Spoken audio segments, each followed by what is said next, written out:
So the topic of seed oils is all the rage these days. Everybody's trying to get away from them because everybody's pretty much determined that seed oils are absolutely toxic. And when it comes to healthy cooking oils, the best thing you can possibly use, and my personal favorite, is tallow. So what I have right here is a very large jar of beef tallow, and I made this myself. So this big jar is what I use for cooking, and then the small jar has some other stuff mixed in there that I use for skincare.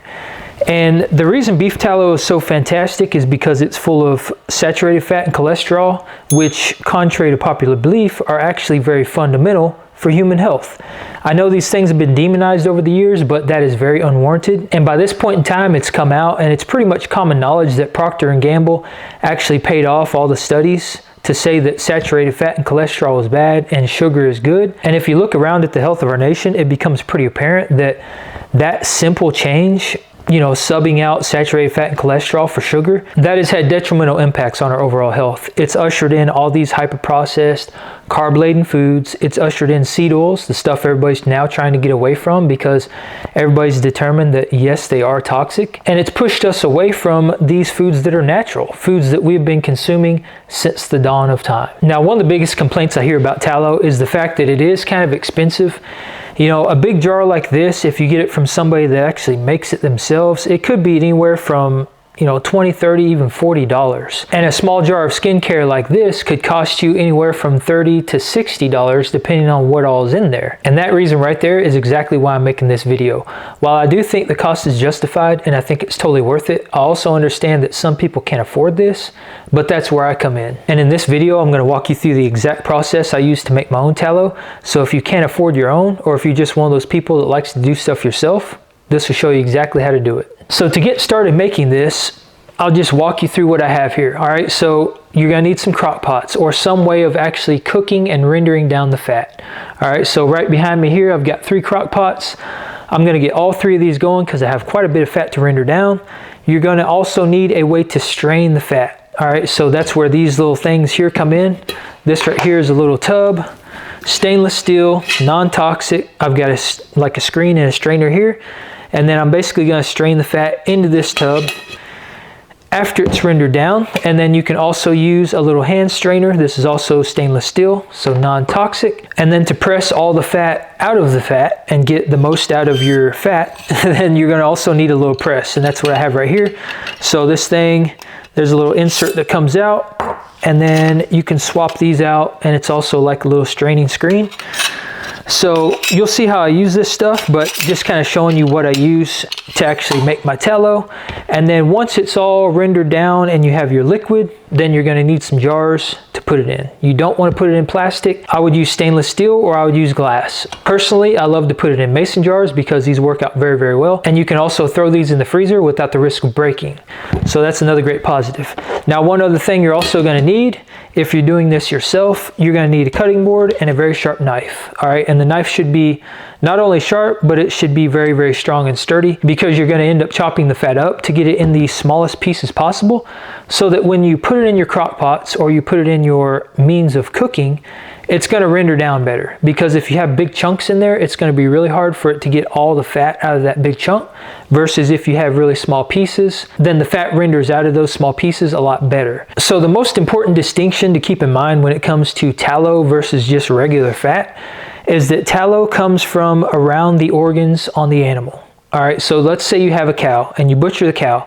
Now, I'm sure all of you know that there's a lot of fat in steaks and there's a lot of fat in the meat of the animal. Now, the fat that's in the meat of the animal, I consider that trim fat. That's not actually what makes tallow, all right? So that's where the distinction comes in. What makes tallow is beef suet. And suet is found around the organs of the animal, specifically the kidney, and there's also some around the heart and surrounding some of the other organs inside the animal. Now, what makes beef suet different from trim fat is that it's much higher in stearic acid. So what you'll notice is that the fat that comes out of muscle meat, the trim fat, it has more of a greasy consistency, whereas beef suet and what makes tallow has more of a waxy consistency. It's much drier, harder, and actually has more of a tendency to crumble versus just smear like grease would. If you try and take beef fat out of the muscle meat of the animal and render that down to make it into tallow, That is not tallow. That is actually just beef grease, essentially. And beef fat, when it's at room temperature, it'll actually start to melt and it will start to turn into liquid, whereas tallow will stay very solid and very hard. So that's the big difference. And when it comes to nutrition and the positive health benefits, tallow is going to be superior to beef fat in every single way. And that includes consuming it and putting it on your skin. All right, so the tallow I'm making today is actually deer tallow. All right, so this is from the animals I hunt.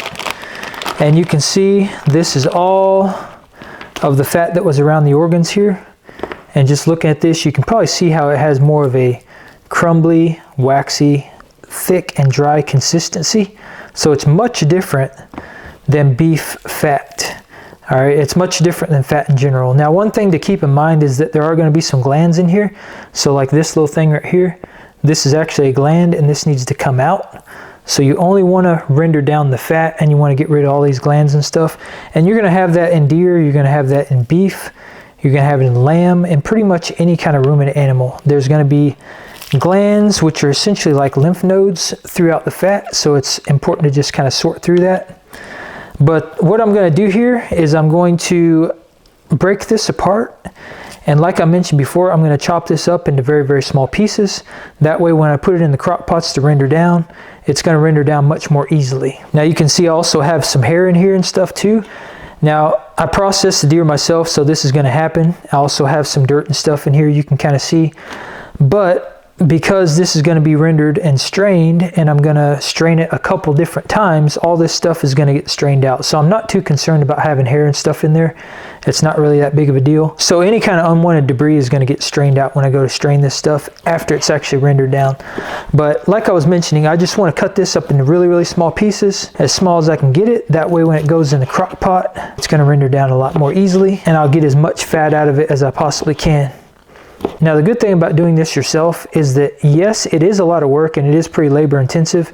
It takes quite a bit of time and you really have to be able to dedicate the entire day to making this stuff. But aside from that, it is very, very cheap to do it yourself. Now there are more and more places catching on to the fact that people are doing this, and it is causing the price of this stuff to go up, because when I first started buying this stuff years and years ago, they would pretty much give it to you. I was actually getting beef suet for $0.01 a pound just because they would throw this stuff away and they had to charge me something for it, so they just charged me $0.01. But now when I buy beef suet, I usually get it on average about $3.50 a pound. So it's still not bad, and from 1 pound of beef suet, you're going to get quite a bit of tallow, but it's gone up substantially compared to what it used to be. Now you might get lucky and you might find some places that sell this stuff very, very cheap, because some places still consider this as waste. So it's just a matter of checking around your local area, checking with your local butcher shops and your local producers to see what they have and see what they can offer you. So when you go to your local producer to ask for this stuff, just make sure you ask for beef suet and not beef fat, because if you ask for beef fat, they're probably going to bring you out the beef fat trimmings, which will be trimmings from steaks, things like brisket, ribeye, and other cuts of meat that are very fatty. And like I mentioned before, that is not going to make tallow, that's going to make beef fat or grease. And that is not what you want. Now all this fat right here, this is the fat that came off of the organs off of a doe that I killed. Now if you hunt your own animals, you'll notice that the does or the females always have a lot more fat than the bucks will, especially if they've had recent offspring. And that was the case with this deer. She actually had a yearling that was with her. And you know, just like with people, deer that have fawns, they tend to put on quite a bit of extra fat, and that's a survival mechanism. It helps to ensure that they survive and that they can remain healthy in times of hardship or lack of food, so that their offspring stays healthy and there's a better chance of survival. So you can see in these pieces here, this is another one of those big glands I was talking about. I'm just going to cut this out and discard that, and then the rest will go in the crock pot. But I'm going to try and cut this gland out of here and just throw this whole piece away. So there it came out. That's going to go in the trash. And the reason it's not good to use or consume those glands is because they will actually put a very, very strong, nasty flavor into the meat. And even more importantly than that, they can also sometimes carry disease. So if the deer was infected with something, then that could be present in the gland. And that is not something you want to consume or put on your skin. There's a couple more glands there. So I'm just going to throw this whole piece away. And there's a couple more in that. Take those out. Get rid of that. All right, the first batch is ready. Go ahead and put the lids on these things. Now, I don't really have a set amount of time that I run these for, but I do like to start them off on high. So I'm going to crank them all up to high. and I'll just come down and check on them. And it's really kind of hard to know exactly how long to run these things because it really depends on how small you cut the pieces up, how much you have in each crock pot, and the kind of fat you're using. But what will end up happening is all the liquid fat will get rendered out of the membrane, and then you'll start to see the membrane just kind of floating around in there, and it'll start to look kind of clear and kind of depleted. And once that happens, and once all the liquid fat is actually extracted out of the membrane itself, that's when I'll come in here and I'll pull that membrane out. I'll strain it to make sure I get all the fat out of it I can possibly get, and then I'll strain the liquid fat to make sure I've gotten all the membrane and all the debris out of there, and the only thing I'll be left with is a bunch of very pure, high quality tallow. All right, the small crock pot is done. As you can see, the fat is very, very crispy in here, and what we're left with is a bunch of liquid. So this is what it looks like when it's fully rendered down. So what I'll do now is I'm going to strain this out, and then I'm going to strain this fat membrane to make sure I get all the fat out of it. All right, so I'm going to take my handy dandy little strainer, and I'm literally just going to dump this stuff right in here without making a mess, because it is very, very easy to do that. See if I can do this here. Now keep in mind, this is very, very hot. You do not want to get this on yourself, so it's pretty important to be pretty careful when you do this.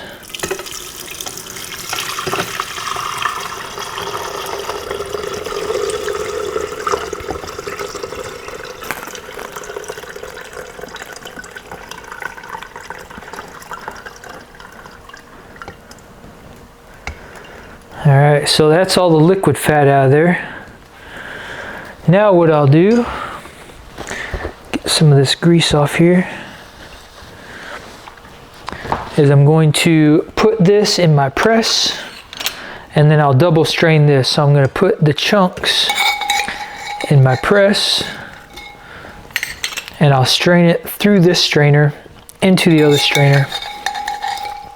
And I'll end up straining this about 2 or 3 times just to make sure I get all the stuff out of there.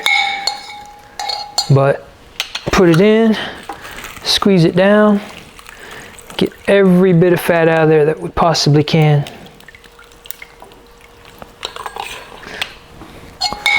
And then just repeat that process until I get all of the fat strained.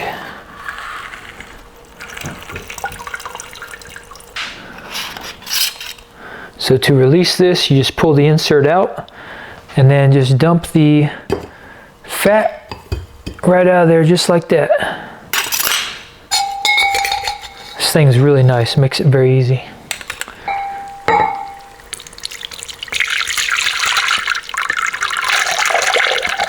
Alright, I transferred my fat from my old cooker here because it's kind of slow.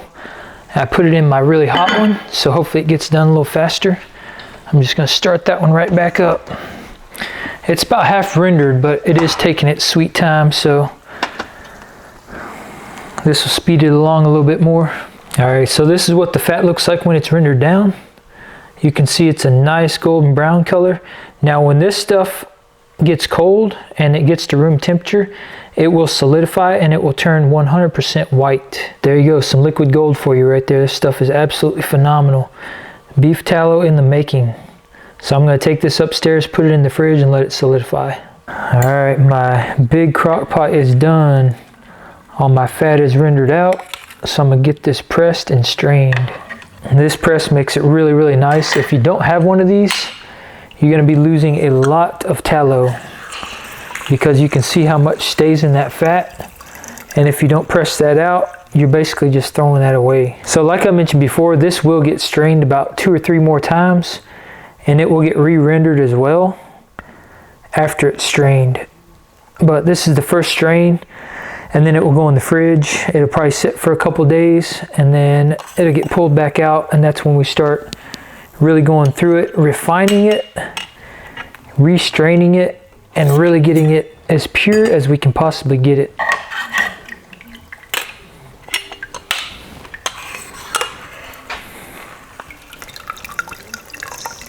Alright, I'm going to go ahead and drain this in here. Let it strain all the way through. And this should just about fill this big old pot up here. Get it pretty close anyway.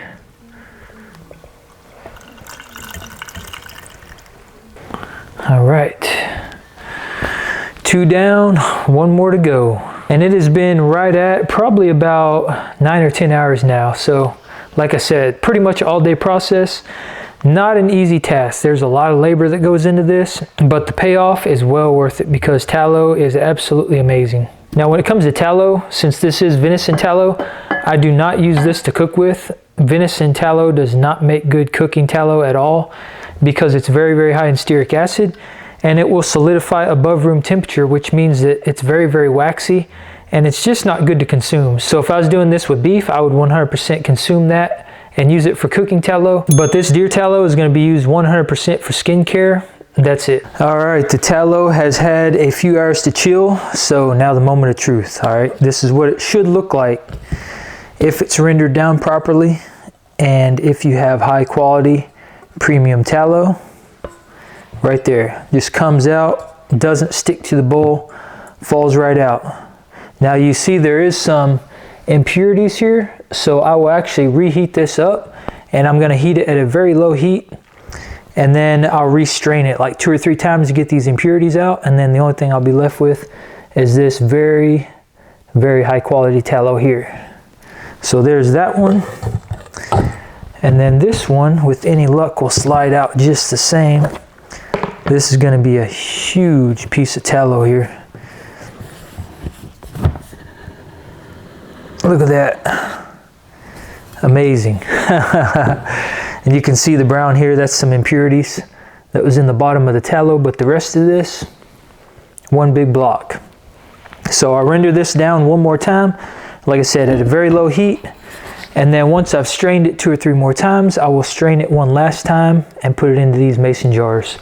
I usually do quarts and I do pints, and I usually store these in the fridge just because I don't eat through them that fast, and they'll keep like pretty much indefinitely in the fridge if you keep them in mason jars and keep them sealed up. If you put them in the freezer, they'll pretty much last forever. You don't have to worry about freezer burn or anything like that because it's literally just rendered tallow. But if you're storing them on the shelf, there is a shelf life, but it's still going to be good for at least a year, maybe a couple years, and you can gauge the quality of it by just cracking it open and smelling it. If it still smells fresh, it's good to go. But if it smells kind of rancid, that's when you want to throw it out. And then one last thing, just to show you what the leftover fat looks like once it's been totally rendered down, this is what we're left with. So this is all the fat that I strained out. So I guess you would consider this like the fat membrane, and this will get thrown out. I put this in the garden, I till it into the soil, but this can make great compost, or you could just put this back in nature. Possums and stuff like that, raccoons would love to have this. So I'm sure when I put this in the garden, it's going to be a free-for-all out there. The crows, the possums, the raccoons, foxes, all that stuff's probably going to get into this, including my dog. So I'm probably going to have to watch her and make sure she's not out there gorging on all this fat, because dogs do not need that much fat, and if she eats that much fat, it'll probably make her sick. But hopefully that gave you all the information you need to make your own tallow. You can save a ton of money by doing this. Yes, it does take quite a bit of work. Yes, it's pretty labor intensive, but the payoff is absolutely fantastic. So if you did get some value out of this, comment the word tallow below so we can bump the algorithm and get this out to more people.